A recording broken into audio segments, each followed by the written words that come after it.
Most thumbnails don't fail because they look bad. They fail because brain never ever gives them a chance. A small creator think that thumbnail is about design.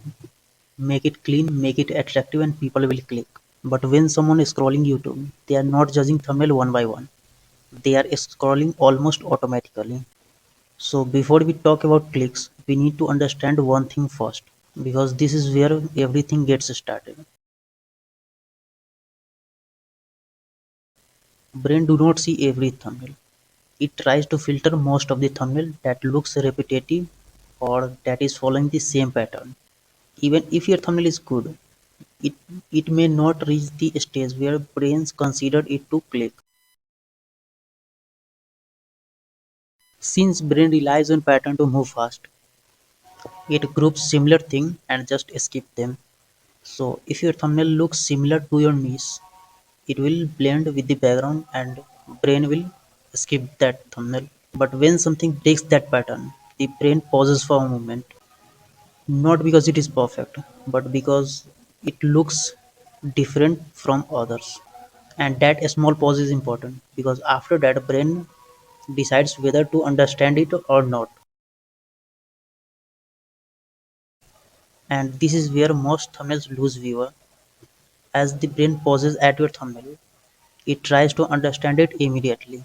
And if the brain had to work hard, it means if it takes effort, it moves your thumbnail or skip your thumbnail. And this is called cognitive load. The more effort required to understand that thumbnail, the less chance of get clicks. So if your thumbnail has too many elements or no clear focus, it slows down the understanding. And when understanding slows down, the decision to click never happens. But even something is clear, there is one more step before the click. If a thumbnail is completely clear and predictable, the brain feels no need to click. So after clarity, the brain looks for something missing. This is where curiosity comes in. The viewer should understand enough to feel oriented, but still feels that something is incomplete, and that arises a question in their mind. And to complete that question, they click on the thumbnail.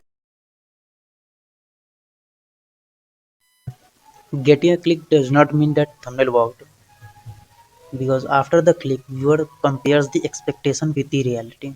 So let's take a simple example. There are two videos, one with 9% CTR with 30% retention, while the other video has 6% CTR with 55% retention. Even though video A gets more clicks, video B will perform better because it matches the expectation with reality. It means it matches the expectation of the viewer. So the thumbnail job is not to attract attention. Its job is to attract the viewer with the right expectation.